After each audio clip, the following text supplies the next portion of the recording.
Hello everyone, तो कैसे हैं आप लोग। आई होप सब लोग अच्छे होंगे। हमने रिप्रोडक्शन के बारे में पढ़ा था पिछले वीडियो में, तो यहाँ तक की रीडिंग हमने कर ली है और हम समझ चुके हैं। तो अब हम पढ़ेंगे मेटाबॉलिज्म के बारे में। तो चलिए पढ़ते हैं। पहले हम बोर्ड पे समझेंगे, फिर हम उसकी रीडिंग करेंगे। तो चलिए स्टार्ट करते हैं। चलिए तो हम मेटाबॉलिज्म के बारे में समझते हैं, ठीक है। तो हम पहले मेटाबॉलिज्म लिख लेते हैं। मेटाबॉलिज्म ये क्या होता है। मेटाबॉलिज्म एक केमिकल रिएक्शन है जो कि हमारे बॉडी में होता है, हमारे शरीर में होता है, ठीक है। तो इसकी डेफिनेशन लिखते हैं। सम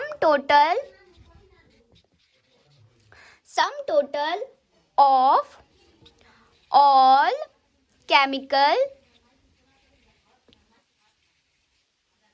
reactions occurring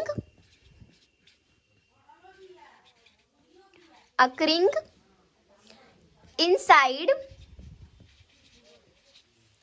the body of an organism, ठीक है। तो चलिए इस डेफिनेशन को पहले समझ लेते हैं, उसके बाद हम आगे बढ़ते हैं, ठीक है। तो इस डेफिनेशन का मतलब क्या है। Sum total of all chemical reactions occurring inside the body of an organism, ठीक है। तो एक ऑर्गेनिज्म है जिसकी बॉडी में इनसाइड यानी कि उसकी बॉडी के अंदर जो सारे केमिकल रिएक्शन हो रहे हैं, ठीक है, उसी को बोलते हैं मेटाबॉलिज्म, ठीक है। तो ऑल रिएक्शन का मतलब क्या ऑल केमिकल रिएक्शन का मतलब आप क्या समझते हैं, ठीक है। देखिए, तो इसको दो पार्ट में हम डिवाइड करेंगे। एक होगा कैटाबॉलिज्म, मेटाबॉलिज्म को दो पार्ट में, एक होगा आपका कैटाबॉलिज्म और एक होगा आपका एनाबॉलिज्म। जिस बच्चे को ये कैटाबॉलिज्म और मेटाबॉलिज्म के बारे में नहीं पता है, तो आज के बाद आप इसके बारे में नहीं भूलेंगे, ठीक है। कैटाबॉलिज्म यानी कि किसी चीज को काटना, ठीक है। जैसे मैं लिख देती हूँ काट, ठीक है। तो काटना से आप याद रख सकते हैं कैटाबॉलिज्म। काटना यानी कि ब्रेक डाउन करना, ठीक है, किसी चीज को तोड़ना, ब्रेक डाउन। अब याद रहेगा सबको। कैटाबॉलिज्म यानी कि काटना, ब्रेक डाउन करना। एनाबॉलिज्म यानी कि सिंथेसाइज करना, यानी कि बनाना, कुछ सिंथेटिक रिएक्शन, ठीक है, जो रिएक्शन बने।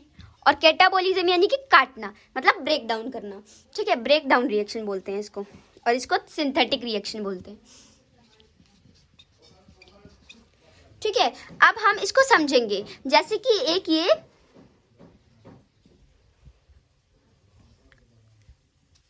सेल है, जब इसको तोड़ेंगे, ठीक है, इसको तोड़ेंगे तो इसके छोटे छोटे टुकड़े कर देंगे, ठीक है, छोटे छोटे कर देंगे। इसको क्या कर रहे हैं हम, ब्रेक डाउन कर रहे हैं, तोड़ रहे हैं, ठीक है। इसका मतलब क्या होगी, एनर्जी रिलीज होगी, ठीक है। एनर्जी इज रिलीज्ड, ठीक है। और यहाँ पे क्या है कि यहाँ पे बना रहे हैं हम, ठीक है। तो जब ये छोटे छोटे मॉलिक्यूल्स मिलकर एक बड़ा मॉलिक्यूल्स बनेगा, ठीक है, तो क्या होगा, यहाँ पे हम क्या कर रहे हैं, यहाँ पे हमें एनर्जी की जरूरत है, तो एनर्जी इज नीडेड।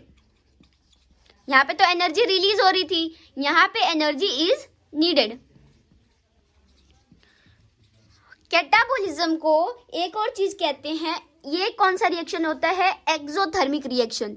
एक्सोथर्मिक यानी कि ब्रेक डाउन वाला, ठीक है, इसको एक्सोथर्मिक रिएक्शन बोलेंगे। और इसको क्या बोलेंगे फिर, एंडोथर्मिक, ठीक है, क्या बोलेंगे, एंडोथर्मिक,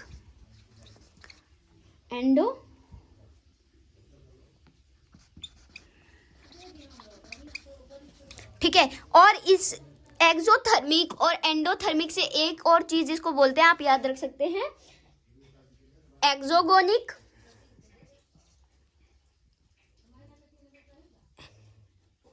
एक्सर्गोनिक बोलते हैं इसको, और इसको बोलते हैं एंडरगोनिक। ठीक है, तो ये आप एक्सो और एंडो अगर आपको याद रहेगा तो आप इससे भी याद रख सकते हैं, एंडरगोनिक। ठीक है, तो ये आपको यहाँ तक समझ आया, सॉरी, ये आपको यहाँ तक समझ आया।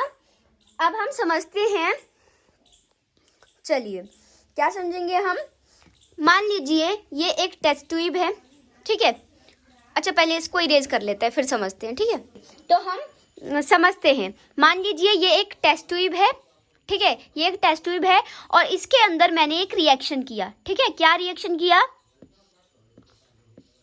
मैंने इसके अंदर ग्लूकोज डाला और उसे पायरुवेट में चेंज करने की कोशिश की। ठीक है, तो मैंने ग्लूकोज डाल दिया, मैंने इसमें ग्लूकोज डाला और उसे पायरुवेट में चेंज किया। ठीक है, और ये क्या कहते हैं, टेस्ट ट्यूब के रिएक्शन को क्या कहते हैं? In vitro reaction. ठीक है, इन विट्रो रिएक्शन।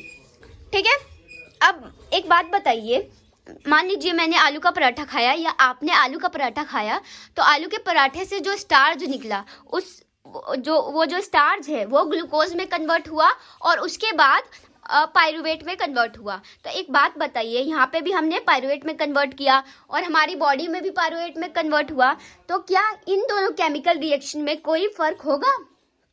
नहीं, कोई फर्क नहीं होगा, क्योंकि सेम ही रिएक्शन यहाँ पे भी हो रहा है और सेम ही रिएक्शन हमारी बॉडी के अंदर भी हो रहा है। तो हम एक लाइन लिखेंगे, ठीक है, उसके बाद हम समझेंगे। तो रिएक्शन में कोई फर्क नहीं होगा, तो reaction is 100% same. Reaction is 100% same as that of occurring in living organism। ठीक है, तो जैसा रिएक्शन लिविंग ऑर्गेनिज्म में होगा वैसा ही ये भी रिएक्शन सेम है उसके जैसा। ठीक है, तो अब एक चीज और है, इसको हम क्या बोलेंगे?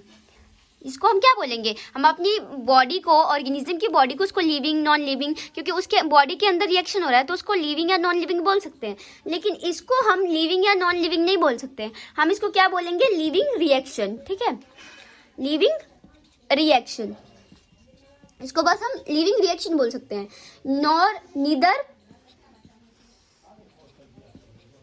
Neither living nor non living, ना तो हमें इसे लिविंग बोल सकते हैं ना नॉन लिविंग बोल सकते हैं। ठीक है, तो इतना समझ आया। अब चलिए इसकी रीडिंग करते हैं और उसके बाद नेक्स्ट टॉपिक पढ़ेंगे। तो रीडिंग करते हैं। Another characteristic of life is metabolism, कि हमारा जो अनदर करेक्टरिस्टिक है लाइफ का वो क्या है? मेटाबॉलिज्म।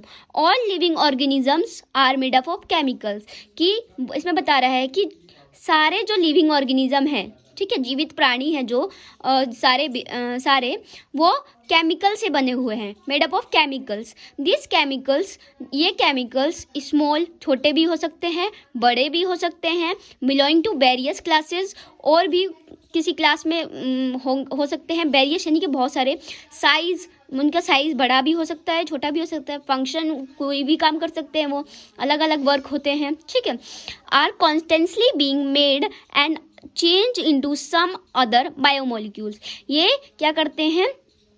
बनते हैं और बायोमोलिक्यूल्स में भी कन्वर्ट हो जाते हैं। This conservation are chemical reaction और मेटाबॉलिज्म रिएक्शन। इस कंजर्वेशन को केमिकल रिएक्शन और मेटाबॉलिक रिएक्शन भी बोलते हैं। There are thousand of metabolic reactions occurring simultaneously, मतलब कि 1000 ऑफ मेटाबॉलिक रिएक्शन है जो कि एक साथ रिएक्ट करते हैं हमारे इनसाइड, यानी कि लिविंग ऑर्गेनिज्म के बॉडी के अंदर। बी दे यूनिसेलुलर और मल्टीसेलुलर,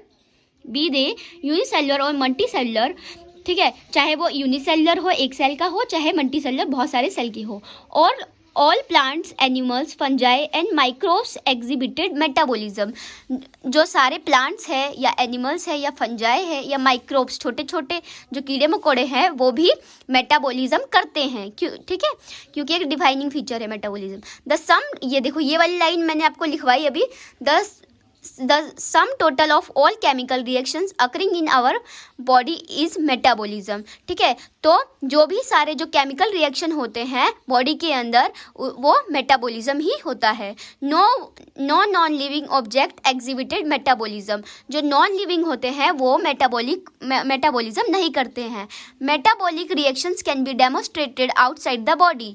ठीक है, मेटाबॉलिक जो रिएक्शन होता है, मैंने आपको टेस्ट ट्यूब में करके दिया है metabolic reaction in cell free system. ठीक है, वो क्या होता है कि सेल के बाहर होता है, वो टेस्ट ट्यूब में होता है, उसे मेटाबॉलिक रिएक्शन बोलते हैं।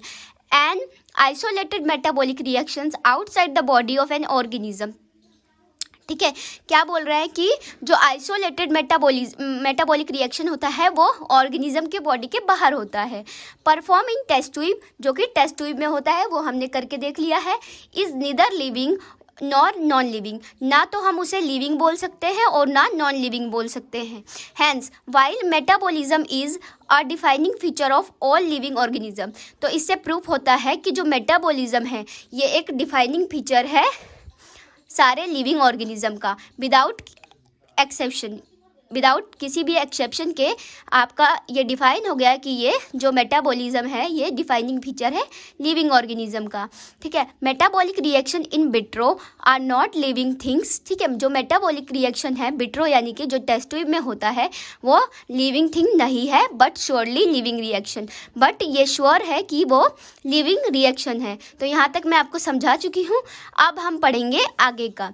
ये क्या लिखा हुआ है, hence cellular organisation of body is the defining feature of life form. और ये आपको पता है कि जो सेलुलर यानी कि सेल जो है वो हमारी बॉडी का डिफाइनिंग फीचर ही होगा, क्योंकि विदाउट सेल हमारी बॉडी नहीं बन। आई होप आप सबको ये यहाँ तक समझ आया होगा।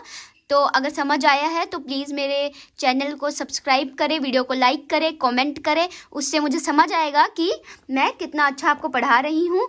अगर कुछ गलत होगा तो मैं उसे बेटर करने की कोशिश करूँगी। Thank you so much everyone, bye bye.